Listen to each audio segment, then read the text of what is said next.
ఉమ్మడి వరంగల్లో గంజాయి విక్రయాలు యథేచ్ఛగా కొనసాగుతున్నాయి. కిలోల కొద్దీ వరుసగా గంజాయి, లిక్విడ్ గంజాయి పట్టుబడుతోంది. 4 రోజుల వ్యవధిలోనే సుమారు ₹1 కోటి విలువ చేసే గంజాయిని పోలీసులు పట్టుకున్నారు. వేరువేరు చోట్ల 12 మందిని అరెస్ట్ చేయగా మరో 16 మంది నిందితులు పరారీలో ఉన్నట్లు తెలిపారు.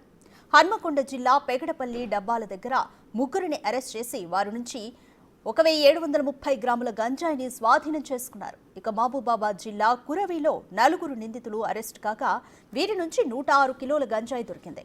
మరోవైపు హన్మకొండ జిల్లా రెడ్డి కాలనీలో ముగ్గురు అరెస్ట్ అయ్యారు.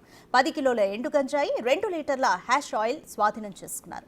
ఇటు జనగాంలో ఇద్దరిని అరెస్ట్ చేసి హ్యాష్ ఆయిల్ ను స్వాధీనం చేసుకుని సీజ్ చేశారు. నిందితుల్ని అరెస్ట్ చేసి రిమాండ్ కి తరలిస్తున్నా గంజాయి సప్లై మాత్రం ఆగడం లేదు.